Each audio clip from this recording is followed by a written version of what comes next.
Bien, bonjour à tous. Donc, nous sommes ici pour aborder ce sujet de la vie de couple. J'ai demandé de faire 3 présentations, donc j'ai fait 3 sessions. La première, c'est, vous avez là affiché, les fondations du mariage. Ensuite, on verra tout à l'heure les priorités à définir dans notre vie de couple. Et puis enfin, les projets, ce que Dieu veut placer devant nous, que nous avons à élaborer avec lui. Dans cette première réunion, fondation du mariage. Alors déjà, je voudrais dire, on peut dire fait l'essai de faire cela avec cette présentation par diaporama. Et c'est la première fois que je l'utilise. Je l'ai fait spécialement pour ces réunions. Alors j'espère qu'il n'y aura pas de bugs, de choses qui soient problèmes. Je prie déjà de m'excuser à l'avance, on va essuyer les plâtres. C'est la première fois que je l'utilise en fait. Voilà. Donc les fondations du mariage, présenter 4 piliers sur lesquels on peut dire repose un mariage solide. J'ai marqué un engagement inconditionnel et définitif.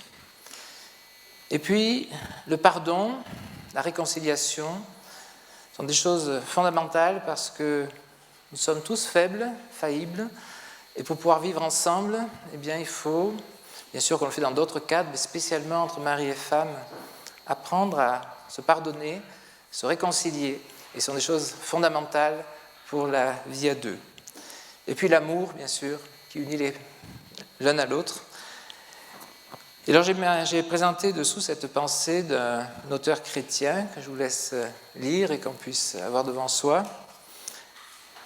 Si nous cherchons notre épanouissement ailleurs que dans notre couple, c'est que nous n'avons pas laissé à Dieu la possibilité de nous faire découvrir la profondeur, la joie et le bonheur qu'il a prévu et qu'il veut nous donner de partager ensemble en nous unissant comme mari et femme.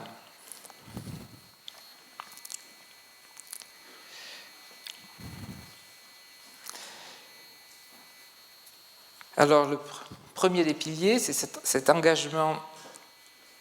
Pardon, je vois que c'est passé à la photo suivante. Cet engagement.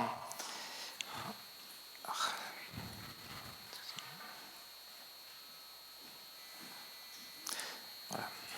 Excusez-moi. Premier des piliers, l'engagement inconditionnel et définitif. Alors, symbolisé par l'anneau, cet anneau du mariage, dans nos pays, on passe à son doigt lorsqu'on se marie. C'est un très beau symbole, justement, de cette alliance, on appelle l'alliance, de cet engagement inconditionnel et définitif.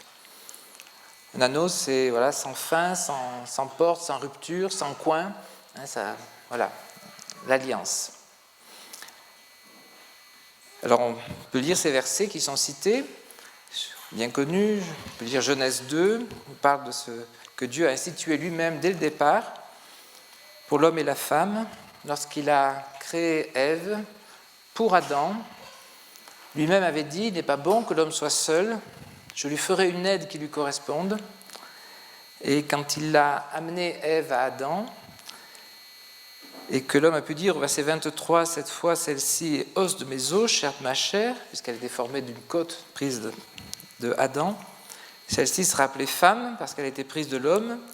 Dieu, dans sa parole, ajoute ce verset 24 « C'est pourquoi l'homme quittera son père et sa mère et s'attachera à sa femme et ils seront une seule chair. » On voit que dès le départ, Dieu avait en vue ce qui serait la part des autres. Adam et Ève n'avaient pas de parents. Adam ne pouvait pas quitter son père et sa mère. Mais on voit que la façon dont Ève a été créée à partir d'Adam et a été unie à lui, est quelque chose que Dieu nous a conservé dans sa parole. C'est pourquoi l'homme quittera son père et sa mère, s'attachera à sa femme et ils seront une seule chair. On peut lire en Matthieu 19 ce que le Seigneur Jésus lui-même a dit à ce sujet quand on lui a posé des questions à propos du mariage et surtout sur le divorce. On peut lire dans Matthieu 19, à partir du verset 3. « Et les pharisiens vinrent à lui, l'éprouvant et lui disant « Est-il permis à un homme de répudier sa femme pour quelque cause que ce soit ?» Et lui répondant leur dit « N'avez-vous pas lu que celui qui les a faits dès le commencement les a fait mâle et femelle ou homme et femme ? Et qui dit c'est pourquoi l'homme laissera son père et sa mère et sera uni à sa femme, et les deux seront une seule chair. Ainsi, ils ne sont plus deux, mais une seule chair. Ce donc que Dieu a uni, que l'homme ne le sépare pas. » Ils lui disent « Pourquoi donc Moïse a-t-il commandé de donner une lettre de divorce et de la répudier ?» Il leur dit « Moïse, à cause de votre dureté de cœur, vous a permis de répudier vos femmes, mais au commencement, il n'était pas ainsi. Et je vous dis que quiconque répudiera sa femme, non pour cause de fornication, il en épousera une autre, commet adultère. Et celui qui épouse une femme répudiée commet adultère. » Ses disciples lui disent « Si telle est la condition de l'homme à l'égard de la femme, il ne convient pas de se marier. » Mais il leur dit « Tous ne reçoivent pas cette parole, mais ceux à qui il est donné. Car il y a des eunuques qui sont nés tels dès le ventre de leur mère, il y a des eunuques qui ont été faits eunuques par les hommes, et il y a des eunuques qui sont faits eux-mêmes eunuques pour le royaume des cieux, que celui qui peut le recevoir le reçoive. »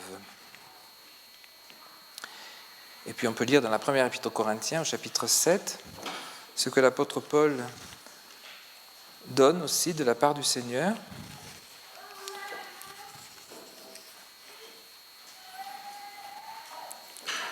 Verset 10. « Mais quant à ceux qui sont mariés, je leur enjoins, non pas moi, mais le Seigneur, que la femme ne soit pas séparée du mari. Et si elle est séparée, qu'elle demeure sans être mariée, ou qu'elle se réconcilie avec son mari, et que le mari n'abandonne pas sa femme. Mais quant aux autres, je dis moi, non pas le Seigneur, si quelque frère a une femme incrédule, et qu'elle veuille habiter avec lui, qu'il ne l'abandonne pas. Si une femme a un mari incrédule et qu'il veuille habiter avec elle, qu'elle n'abandonne pas son mari. Car le mari incrédule est sanctifié par la femme, et la femme incrédule est sanctifiée par le frère, son mari. Puisqu'autrement vos enfants seraient impurs, mais maintenant ils sont saints. Mais si l'incrédule s'en va, qu'il s'en aille.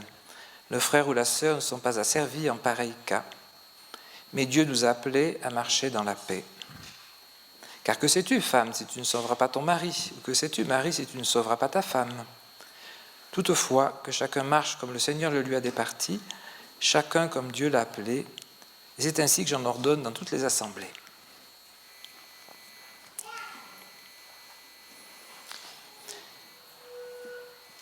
Donc dans ces versets, nous avons la pensée de Dieu telle qu'il l'a donnée dès le départ, et elle a été confirmée par le Seigneur, on va développer aussi par l'apôtre Paul sur ce fait que le mariage est un engagement définitif et inconditionnel. Le couple, on peut dire, se trouve à l'intérieur de cette alliance. C'est une alliance qu'il a choisie, ce n'est pas une prison. Et il est là, dans cette alliance, qui le protège plutôt comme une barrière vis-à-vis de l'extérieur. Alors des questions peuvent se poser. Quand on est marié, avec les circonstances qui peuvent arriver, il peut y avoir des questions qui montent. Est-ce qu'on peut, comme le disaient un peu les disciples au Seigneur, est-ce qu'on peut se marier encore aujourd'hui, s'engager d'une telle manière, définitivement, vu notre faiblesse, vu ce que nous sommes, etc. N'y a-t-il pas de sortie possible? Alors, on voit l'apôtre Paul, dans 1 Corinthiens 7, qui évoque cela. On a lu des versets, je pense au verset, ce qui est dit au verset 11, par exemple, que la femme ne soit pas séparée du mari, et si elle est séparée, qu'elle demeure sans être mariée, ou qu'elle se réconcilie avec son mari. Il peut y avoir effectivement des cas difficiles dans la vie. Et il peut y avoir en quelque sorte des fenêtres qui peuvent s'ouvrir peut-être pour un temps. Et quelquefois, il est nécessaire qu'il puisse y avoir une séparation. Il peut y avoir des cas même de maltraitance, même de vie en danger. Quelquefois, malheureusement, il peut y avoir des choses très difficiles.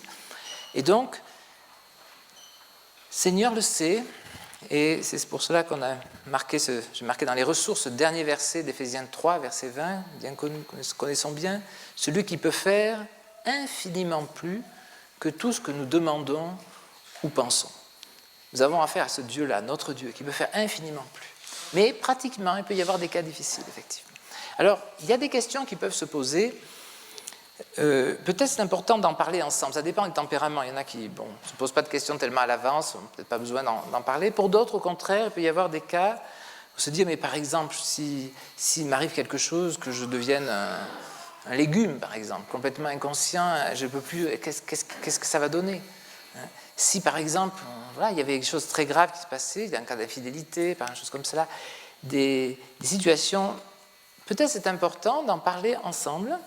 Si c'est vraiment cette chose qui préoccupe, si on ne préoccupe pas, ce n'est pas la peine de le mentionner, mais si c'est des choses qui peuvent préoccuper, eh bien qu'on en parle ensemble et puis qu'on puisse en quelque sorte refermer ces portes ensemble.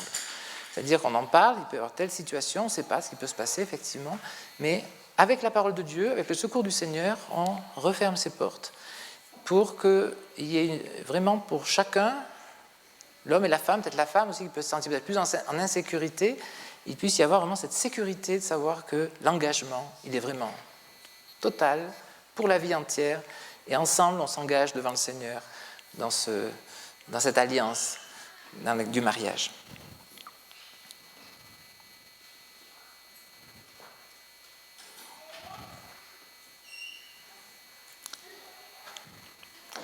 Deuxième pilier, le pardon. Déjà, pour chacun de nous, lorsque nous nous marions, nous venons avec notre passé. Souvent, on emploie cette image qu'on vit avec nos valises. Chacun a son passé, tout ce qu'il a vécu jusque-là. Quand on se marie, c'est peut-être important de peut-être se poser la question, pour notre relation ensemble, est-ce que je suis vraiment libre dans mon cœur à l'égard de tout le monde? Ou est-ce que j'ai des choses qui restent, qui n'ont jamais été réglées? Vous savez, c'est un peu comme une cicatrice corporelle. Quand on a une cicatrice, si la chose a été réglée, une cicatrice ancienne, moi j'en ai une par exemple là, on appuie dessus, ça fait pas mal. C'est quelque chose qui reste parce que, effectivement, il s'est passé quelque chose une fois, ça reste, la marque est là, mais maintenant c'est réglé, c'est du passé, je peux appuyer dessus, ça ne me fait plus mal. Au niveau moral, on veut dire affectif, c'est la même chose. On peut avoir des cicatrices, il y a des choses qui sont passées dans le passé, si vraiment les choses ont été réglées, eh bien on peut y repenser, elles ne sont pas oubliées, on n'a pas la faculté d'oublier tout de même des choses difficiles qui se sont passées, mais on peut y repenser sans que ça fasse mal. Par contre, lorsqu'on y repense, c'est comme une cicatrice qui n'est pas tout à fait cicatrisée, quand on appuie dessus, ça fait quand même encore un peu mal. Dans une cicatrice physique, ça veut dire que peut-être dessous, il y a encore un peu de pus, il y a des choses d'une infection qui n'est pas tout à fait réglée. Et donc, il faut soigner cette plaie jusqu'à ce qu'elle soit vraiment pleinement cicatrisée. Eh bien, dans la vie du côté affectif, moral, c'est la même chose. S'il y a des choses comme ça qui font mal, qui ne sont pas vraiment réglées, eh bien, c'est important que ce soit réglé devant Dieu. Et c'est là qu'intervient le pardon. Donc, pardonner veut dire que lorsque j'ai été atteint, je suis blessé, est-ce que j'ai vraiment pardonné à celui qui m'a blessé? Et dans le schéma, on voit l'offensé et l'offenseur. Et le pardon, c'est quelque chose, vous voyez, on a mis des flèches, qui se passe entre moi et Dieu. C'est différent de la réconciliation dont on parlera après. Qu'est-ce que ça veut dire? Pardonner, c'est quelque chose, une décision que je prends à l'égard de celui qui m'a offensé et que je règle devant Dieu. C'est différent de se réconcilier, ça c'est quelque chose qui est avec la personne qui m'a offensé. Mais au niveau du pardon, c'est quelque chose qui est important de faire, de pardonner pour sa propre paix intérieure. Si on reste avec des choses, des blessures qui ne sont pas réglées, c'est toujours quelque chose qui va nous faire souffrir et qui va entraver notre vie déjà avec le Seigneur, avec Dieu, et puis aussi même nos autres relations, en particulier les relations de couple, ça peut affecter. Alors, il peut y avoir des choses qui se sont passées avant. Je peux avoir des blessures qui sont là dans ce que j'avais connu avant mon mariage, puis il peut y en avoir d'autres qui se déroulent aussi dans le mariage. Ça peut être il peut y avoir des problèmes, peut-être déjà avec sa propre famille, il peut y avoir des choses avec mes parents, avec des amis, des frères et sœurs dans la foi ou pas, etc. Des choses qui sont restées non réglées, et c'est important qu'à ce moment-là, on puisse voir cela devant le Seigneur pour apprendre à pardonner. Et on pardonne sans attendre qu'on nous demande pardon. C'est quelque chose que je dois faire, moi, devant Dieu, pour que ce problème puisse être réglé et que je sois libéré intérieurement de ces blessures. Le pardon, alors, je dis bien, c'est différent de la réconciliation. Pour peut-être prendre un exemple pour bien montrer la différence. Par exemple, une femme qui a été violée par quelqu'un, et cette personne n'a pas reconnu ses torts ou a disparu, il ne le connaît même plus, etc., eh bien, il n'est pas question de réconciliation avec son violeur, hein, bien sûr que non. Mais par contre, c'est important qu'elle-même apprenne à pardonner à celui qui l'a agressée de cette façon-là, pour être libérée intérieurement, que ce ne soit pas un poids qu'elle va traîner tout le temps dans sa vie, par exemple. Donc, vous voyez, le pardon, c'est très différent de la réconciliation. Et là, c'est important qu'elle puisse justement en parler avec Dieu de ce qui est arrivé pour être libérée de cela. Le pardon, c'est un point de départ et une décision, et puis ensuite, il y a un processus. Peut-être on peut dire juste quelques mots d'une aide qui peut être donnée dans ces cas-là, au niveau du processus. Lorsqu'il y a des choses graves comme ça qui se sont passées, eh bien, peut-être qu'il faut prendre le temps de faire par écrit. On met par écrit ce qui s'est passé, de façon bien avec détail. Et là, on met tout le détail, même les choses les plus horribles, de façon à ce qu'on puisse lire cet écrit, cette lettre, on peut dire, devant Dieu, en disant à haute voix, de façon très claire, il faut que ça sorte, tout ce qu'on a pu souffrir, tout ce qu'on a pu ressentir dans cette affaire, que ces choses soient vraiment exprimées, on le lit devant Dieu. Et puis ensuite, alors, on demande à Dieu son secours pour pardonner à celui qui a fait cela. Et alors, là aussi, par écrit, on écrit, même avec tous les détails de ce qui a pu se passer, je pardonne pour ça, je pardonne pour ça, je pardonne. Et c'est des choses qu'on écrit, et puis ensuite qu'on peut aussi dire à haute voix, pour être vraiment, on le dit devant Dieu, on le dit à Dieu, de façon très claire, pour en être vraiment libéré. Et ça, je crois que c'est quelque chose qui a aidé bien des personnes qui ont connu des choses difficiles, pour être vraiment libérées de ce passé. Après, peut-être même ça, on peut tout ça le jeter au feu, c'est fini, on n'en parle plus. C'est quelque chose qui est du passé. Donc le pardon, c'est très important. Alors, bien sûr qu'aussi, dans la vie de couple, entre mari et femme, il y a des choses qui arrivent. On a des mauvaises attitudes, il faut le reconnaître, apprendre à se pardonner l'un l'autre. Il y a aussi, bien sûr, tout cet aspect-là de entre nous, mari et femme. Apprendre à ne pas laisser les choses s'envenimer ou être non réglées. Je crois que c'est hier soir que le frère Martin nous a donné cet exemple de ne pas se coucher. C'est vrai, c'est un verset de la parole, hein, Éphésiens 4, de dire ne laissez pas le soleil se coucher sur votre irritation. Et il nous a parlé du fait que mari et femme, eh bien, de ne pas se coucher sans être réconciliés, sans être pardonnés, et puis même là, s'être réconciliés. C'est très important. Alors, troisième pilier, c'est la réconciliation. On a toujours notre schéma. Alors, réconciliation, on voit ces différences, c'est entre l'offenseur et l'offensé, pour retrouver des relations libres et heureuses. C'est la restauration de la confiance. On peut lire ce verset de 2 Corinthiens 5.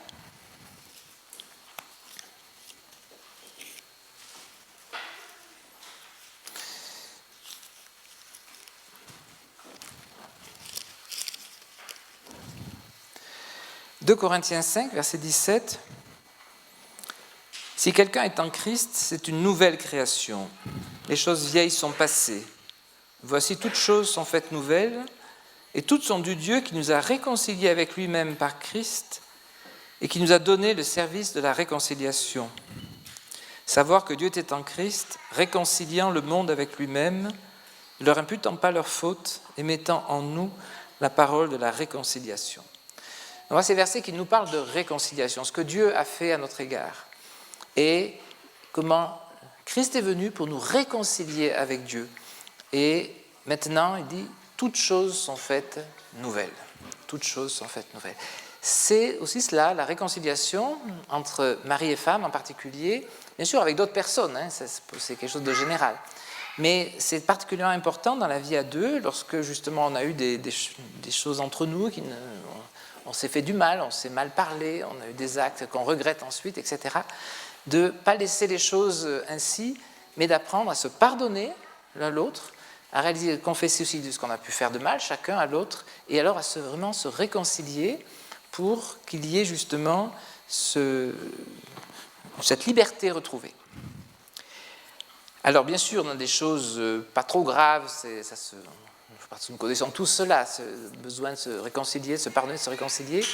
Il peut y avoir des cas où lorsqu'il y a des manquements répétés, des choses qui deviennent graves, qu'on a une fois, puis ça se reproduit, etc. Alors, comment faire? Je vais prendre quelques exemples. Par exemple, au niveau de l'argent. On a dilapidé de l'argent, voilà, plusieurs fois.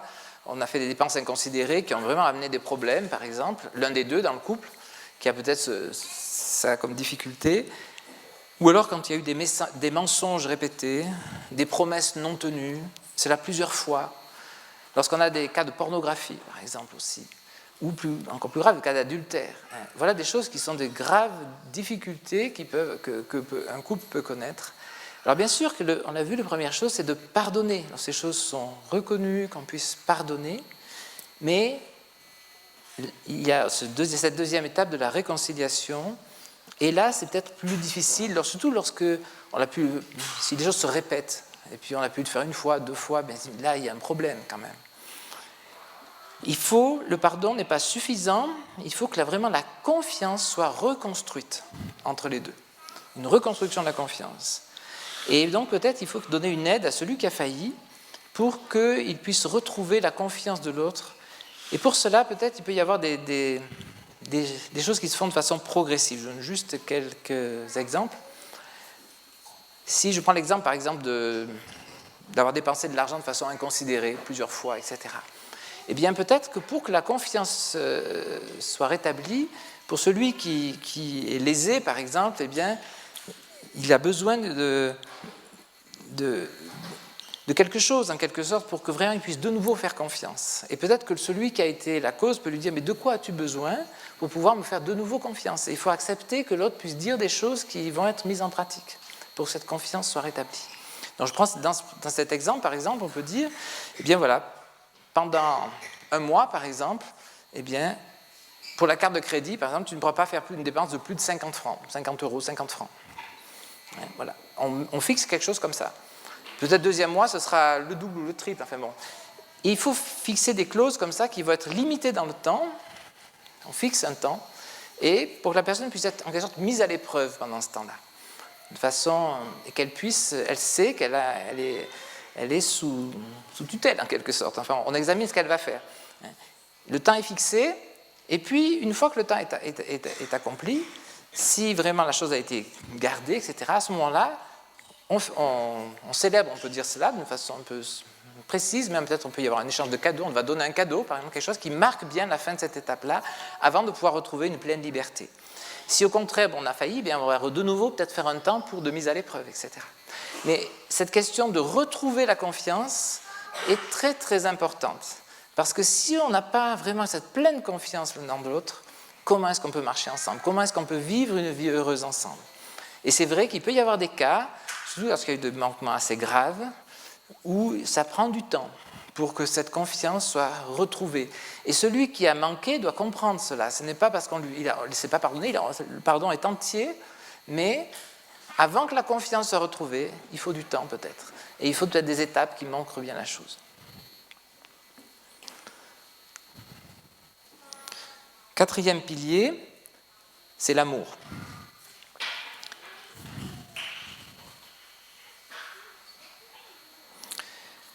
Alors quand on parle d'amour, en français, on a ce mot qui est employé un peu pour toutes sortes de choses. On dit par exemple « j'aime le chocolat ». Puis on dit aussi « je t'aime pour la vie ». On comprend bien que ce n'est pas vraiment la même chose. Mais on emploie en français le même mot. On emploie... voilà, il y a différentes sortes d'acceptions du mot « aimer ». En grec, on peut dire, dans la langue donc, du Nouveau Testament, il y a 3 mots différents qui permettent d'exprimer des choses plus précises de façon différente. Il y a le mot agapé, qui désigne l'amour inconditionnel, qui n'est pas lié à ce que je ressens. C'est l'amour dont Dieu nous a aimés. On voit par exemple, car Dieu a tant aimé le monde, c'est ce mot agapé qui est utilisé. Il y a le mot philéo, qui est l'amour dans le sens de l'amitié, du partage. L'amour qu'on a entre copains, par exemple, ou entre amis avec qui on partage beaucoup, c'est philéo.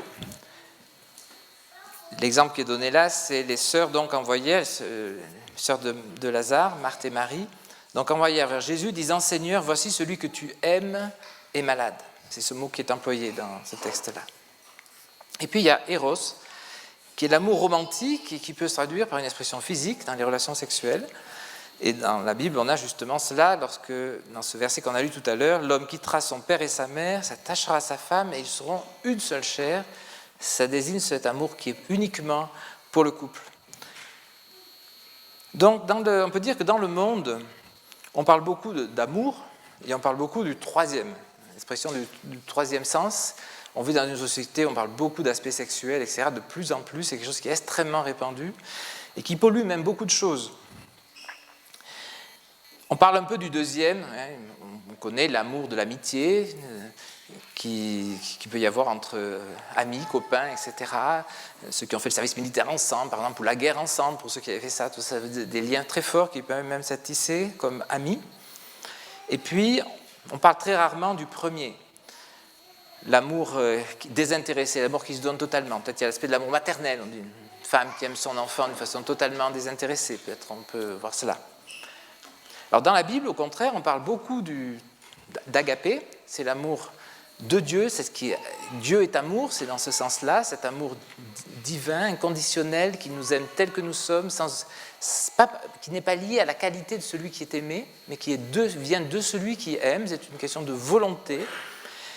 Et cet amour-là, nous le connaissons maintenant parce qu'il est versé dans nos cœurs par l'Esprit Saint qui nous a été donné. On a ça en Romains 5, verset 5. Alors, l'amour dans le couple s'enracine dans agapé, l'amour divin, comme un fondement solide pour bâtir la vie à deux. Alors, on va parler un peu de ces différents aspects de l'amour et en montrant aussi en réserve bien que l'amour engage notre être tout entier. Et notre être, c'est l'esprit, l'âme et le corps. Donc on va voir cela, composition de notre être. J'ai pris ce verset d'un Thessaloniciens 5, on connaît bien. « Or, le Dieu de paix lui-même vous sanctifie entièrement et que votre esprit et votre âme et votre corps tout entier soient conservés sans reproche en la venue de notre Seigneur Jésus-Christ. » Donc dans ce verset, on voit bien ce que nous sommes. Ces trois parties et qui doivent être conservées sans reproche, sanctifiées entièrement, notre esprit, notre âme et notre corps. Alors, le corps, on connaît bien, c'est quelque chose qui est visible et qui est le siège de nos sensations physiques. On connaît bien. L'âme, c'est le siège des émotions, des sentiments. Quand on est heureux, quand on est joyeux, quand on est triste, etc. Tout ça, c'est le domaine de l'âme. Et puis l'esprit, c'est le siège de l'intelligence, du raisonnement. C'est le propre, on peut dire que l'esprit, c'est le propre de l'homme. Quand il est dit que l'homme a été fait à l'image de Dieu, c'est par son esprit, parce que Dieu est esprit. Et c'est donc l'homme a été fait, Dieu a fait l'homme à son image en lui donnant un esprit. Ce qui fait la différence entre l'homme et les animaux. Les animaux ont une âme, on peut dire. Par exemple, un chien, mettons, peut être joyeux quand il reconnaît son maître, par exemple, il y a de la joie, mais il n'a pas d'esprit. Alors que l'homme, lui, a un esprit qui lui permet d'avoir une relation consciente avec son Créateur. C'est la différence.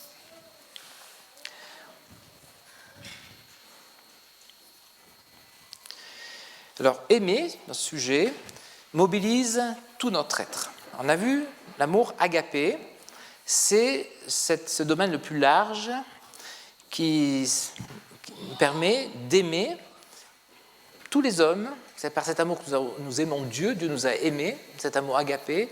Il est versé dans nos cœurs par l'Esprit Saint, et maintenant nous pouvons aimer de façon tous les hommes, comme Dieu aime tous les hommes, et c'est quelque chose qui est lié à notre esprit, c'est marqué à droite. C'est aimer dans ce sens-là, c'est une volonté d'aimer, ce n'est pas une question d'un ressenti, c'est une volonté. Dieu nous a aimés, non pas parce que nous étions aimables, mais parce qu'il l'a voulu. Et c'est aussi pour nous la même chose.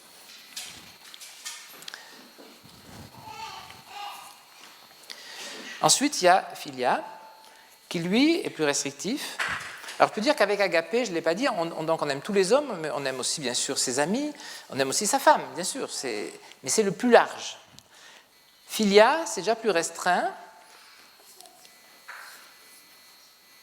Par exemple, si je peux aimer mon voisin incrédule, qui est pourtant opposé à Christ, qui peut-être même me fait des problèmes parce que je suis chrétien, etc., ça c'est avec agapé.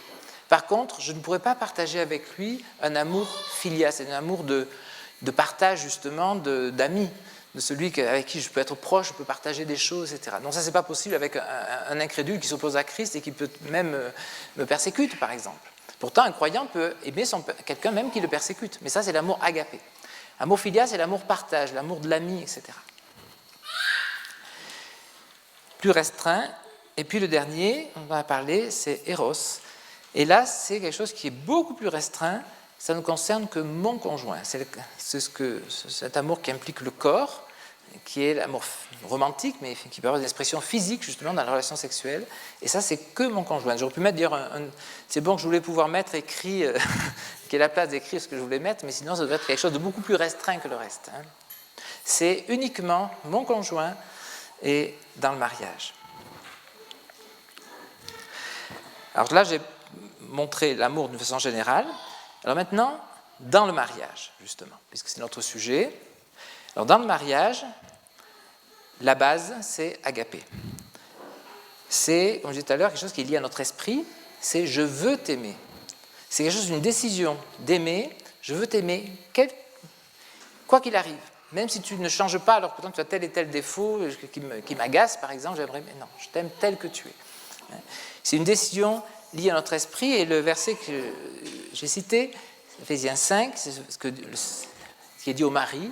Marie, aimez vos propres femmes comme le Christ a aimé l'Assemblée et s'est livré lui-même pour elle. C'est cet amour-là qui est demandé au mari, comme l'amour de Christ pour l'Assemblée, c'est quelque chose qui ne dépend pas de l'autre.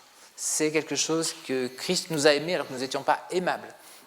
C'est quelque chose qui est donc une décision que nous prenons et nous pouvons aimer de cette manière-là justement parce que nous recevons cet amour de Dieu dans nos cœurs par l'Esprit Saint qui nous a été donné. On voit aussi dans 1 Jean 4 qu'il est dit « Nous nous aimons parce que lui nous a aimés le premier ». Nous avons connu l'amour parce que lui nous a aimés et même nous sommes rendus capables d'aimer aussi maintenant de cette manière-là, de manière désintéressée. Donc dans le mariage, c'est très important. C'est la base. Toutes nos relations. Pour le mari, la femme comme pour le mari. Même si on verra que c'est demandé spécialement au mari. L'aspect amitié est important. Nous avons quelque chose que nous avons à développer entre nous dans le mariage. C'est quelque chose qu'en fait qu'on commence dans les fiançailles. On commence à se parler, à se connaître, etc. Et très souvent dans le mariage, après, ça diminue. On a moins de temps, on s'oublie, on oublie un peu de faire cela. Et donc, c'est important peut-être d'apprendre à reprendre cela, à prendre du temps pour se parler, pour être vraiment des amis l'un pour l'autre. Alors ici, on voit que le verset cité, c'est ce qui est demandé aux femmes. Il est dit que les femmes âgées instruisent les jeunes femmes à aimer leur mari, à aimer leurs enfants. C'est dans ce sens-là d'être les amis de leur mari. Et c'est quelque chose qu'on a besoin d'apprendre, en fait. On voit que même, vous voyez, l'amour des enfants, on parle de l'amour maternel, ça paraît un peu inné en quelque sorte, c'est pas si inné que ça. On voit que les femmes âgées doivent instruire les jeunes femmes à aimer leur mari et aussi à aimer leurs enfants. C'est quelque chose qu'on a besoin d'apprendre. Et c'est vrai que ce côté à développer, d'être l'ami de son mari, par exemple, pour une femme, pour un homme aussi, de partager avec sa femme, c'est très important.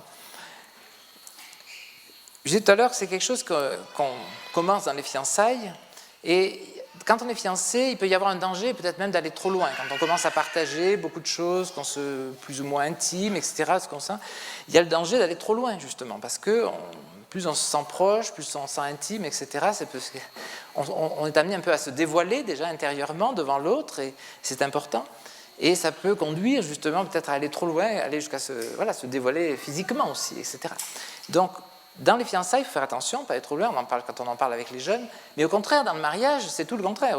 C'est là que nous avons besoin de développer cela, nous dévoiler l'un à l'autre, et c'est ce qui va amener justement après au troisième sorte d'amour, justement l'amour physique, le fait d'avoir des relations sexuelles entre conjoints, ça puisse avoir comme base solide un amour agapé et puis un amour filial bien développé. C'est ça qui va amener le reste. Pour dire aussi que, par exemple, je le dis aussi en parenthèse, on a vu pour certains couples, si pendant les fiançailles, justement, on est allé trop loin, on n'a peut-être pas eu de relations sexuelles, je ne dis pas d'aller peut-être aussi loin que ça, mais même peut-être que dans les échanges qu'on a pu avoir à deux, surtout dans notre société occidentale où on se manifeste quand même en tant que fiancé déjà on s'embrasse, on se tient par la main, etc. Il y a d'autres sociétés où c'est pas du tout comme ça. Même les fiancés se tiennent pas par la main, ça dépend des cas. Mais en ce qui nous concerne, souvent, il peut y avoir un danger de quelquefois d'aller trop loin, même si on n'est pas été jusqu'à avoir des relations sexuelles. Mais si ça a été le cas, s'il y a quelque chose comme ça qui peut te gêner, c'est peut-être important d'en parler aussi quand on est marié, l'un avec l'autre, de ce qui s'est passé à ce moment-là, etc. Peut-être de reconnaître, peut-être on est allé trop loin, en tout cas peut-être pour l'un des deux, parce qu'on n'a peut-être pas la même ligne rouge en quelque sorte, à ne pas franchir. Et c'est bien d'en parler, peut-être de le confesser l'un à l'autre, peut-être de le confesser ensemble au Seigneur, peut-être d'arrêter pour un temps d'avoir des relations sexuelles pendant un petit moment pour repartir ensuite sur une bonne base, comme si, une fois que les choses ont été confessées, réglées, de façon à ce qu'il y ait une vraie liberté ensuite dans les relations sexuelles. C'est quand même peut-être quelque chose d'important. Alors j'espère que je vais pouvoir passer au dernier maintenant sans trop de problèmes. Ce qu'on avait affiché tout à l'heure.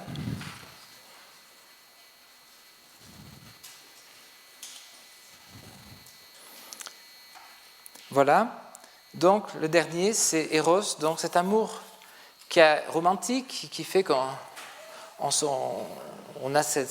qui a une expression physique déjà, même quand on est fiancé, c'est quelque chose déjà mais qui va pouvoir dans le mariage s'exprimer vraiment par des relations sexuelles telles que Dieu les a prévues. On voit dans ce verset, l'homme quittera son père et sa mère, s'attachera à sa femme, et les deux seront une seule chair.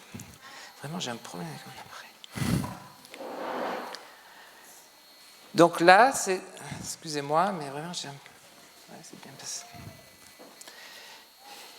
Tant pis, on va s'arrêter là. Ce côté, c'est si, comme je l'ai dit tout à l'heure, si c'est dans la mesure où les deux autres aspects de l'amour, agapé et philia, sont bien développés, on a pu vraiment en parler, prendre du temps, etc., qu'on pourra alors avoir vraiment une expression concrète, physiquement, dans les relations sexuelles, de ce qu'on ressent intérieurement. C'est quelque chose d'extraordinairement beau, merveilleux, on peut dire même que Dieu nous a donné au couple, qu'on réalise en étant mari et femme, justement, de pouvoir concrétiser ce que l'on ressent intérieurement dans les relations sexuelles d'une façon physique. Et que Dieu nous a donné de pouvoir exprimer cette manière-là. C'est vrai que dans le monde, toutes ces choses ont été traînées dans la boue, et on peut être un peu, on peut dire, imprégné de tout cela. Nous avons besoin d'être lavés par la parole, en quelque sorte, pour vraiment recevoir les pensées de Dieu telles qu'il les a prévues à ce niveau-là, pour découvrir tout ce qu'il y a de merveilleux et de beau dans ce que Dieu avait prévu pour l'homme et la femme, uniquement dans le cadre du mariage, de pouvoir s'exprimer leur amour physiquement, dans cette étreinte qui permet de vraiment concrétiser ce que l'on ressent intérieurement. Et on peut dire, n'oublions pas aussi, on l'a rappelé tout à l'heure, que cette union de l'homme et de la femme, Dieu l'a prévue pour donner une image de quelque chose de beaucoup plus grand, qui est l'union de Christ avec l'Assemblée.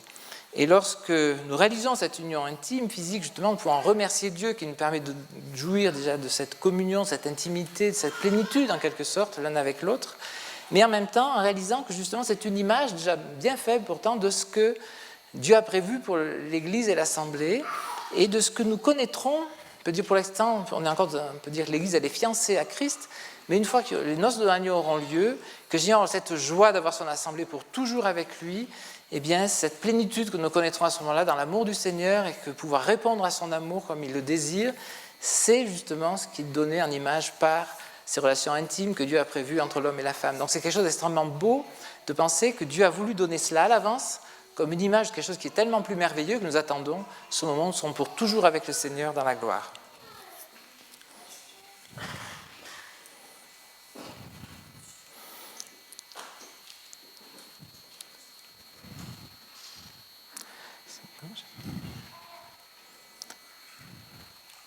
Excusez-moi, vraiment j'ai un problème de passer d'une diapo à l'autre, je ne sais pas pourquoi.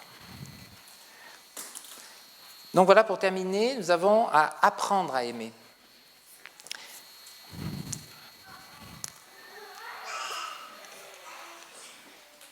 Il faut réaliser que c'est quelque chose que nous avons besoin d'apprendre. Et dans le couple, on a besoin d'apprendre à passer ces trois formes d'amour, agapé, philia, eros, apprendre à passer de l'un à l'autre, de naviguer un petit peu entre ces trois types d'amour pour pouvoir justement se le manifester d'une façon heureuse. On a vu qu'il il y a chacun, peut-être, on a à veiller sur un aspect de l'amour sur lequel on a particulièrement besoin de veiller, justement. En tant qu'homme et femme, on est différents. Et on a vu tout à l'heure que pour l'homme, l'exhortation qui est passée devant lui, c'est d'aimer sa femme, l'amour agapé. C'est cela qui est demandé à l'homme de façon spécifique, en quelque sorte. Pourquoi ? Parce que justement, l'homme a besoin peut-être spécialement qu'on lui rappelle cela, ce côté d'engagement total pour sa femme, désintéressé. Dans le mariage, l'homme, lui, voilà, est plus sensible visuellement, etc. Il passerait directement au troisième type d'amour, l'amour sexuel, rapidement, voilà, sans, disons, mettant de côté les autres aspects. Et ça peut être des choses qui peuvent être gênantes pour sa femme, par exemple. Et on voit que la parole l'exhorte justement à aimer sa femme, cet amour agapé, désintéressé. Et puis aussi, voilà, cultiver aussi ce côté communion, amitié, etc., avant d'arriver justement à la troisième forme d'amour, et c'est ça qui permettra de le réaliser d'une façon heureuse. On voit que pour la femme, l'exemple, ce qui est dit dans la parole, c'est que les femmes âgées apprennent aux jeunes femmes à aimer leur mari. Le terme aimer, on avait rappelé, c'est philéo, c'est le côté d'être l'ami de son mari. Donc elle, c'est peut-être davantage ce côté-là qu'elle a besoin d'apprendre à développer, justement, à veiller à avoir à partager, on peut dire, les aspirations de son mari, etc., qui est ce développement d'intimité dans les projets, dans les partages, de façon à ce que ensuite elle puisse aussi, et c'est dans la mesure où elle se sentira aussi sécurisée dans ce partage, etc., qu'elle sera disposée aussi alors à aller aussi avoir des relations sexuelles, etc. Alors je pris comme exemple ce qui est dit dans le Cantique des Cantiques, on peut lire ces versets, on voit que c'est la progression que la bien-aimée fait dans le Cantique des Cantiques. Si on prend ce livre, au chapitre 2, je termine avec ça, excusez-moi, je suis un peu tard.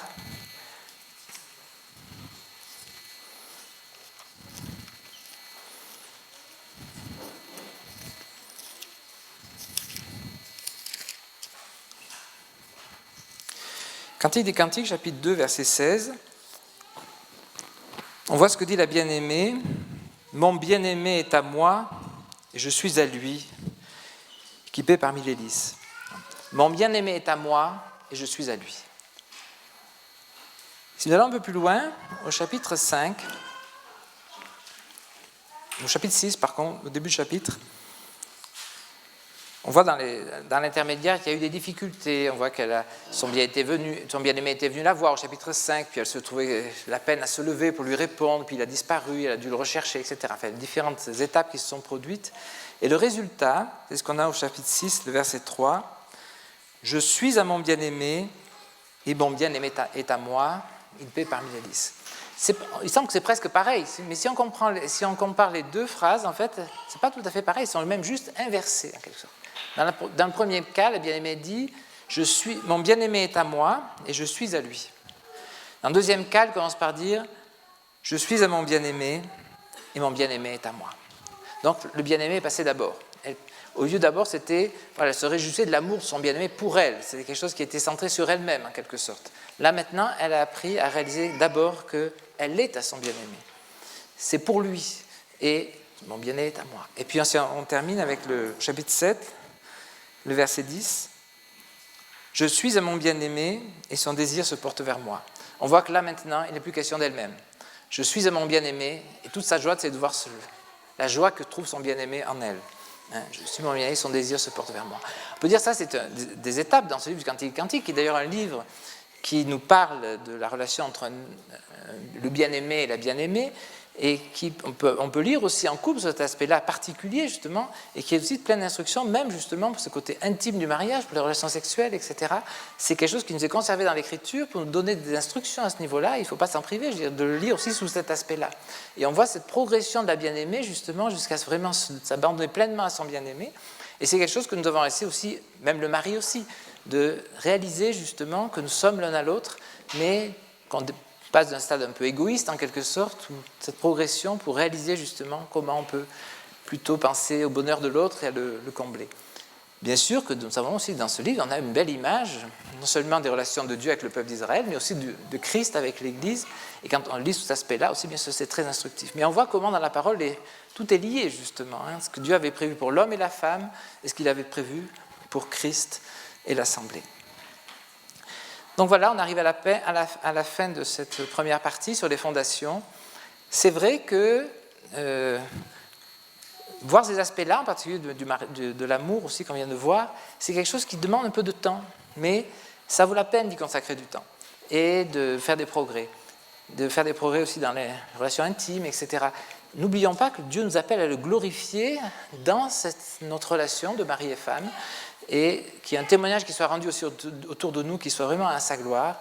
Et donc, on ne peut que s'encourager à apprendre avec lui. C'est des choses qu'on a besoin d'apprendre, c'est pas si inné que ça. On pense que des fois on est fiancé, on se marie, puis voilà, Non, on a besoin d'apprendre à être le mari de sa femme, puis on le verra tout à l'heure, aussi dans les différentes étapes, mais c'est quelque chose d'important de prendre ce temps-là, et ça vaut la peine de le faire.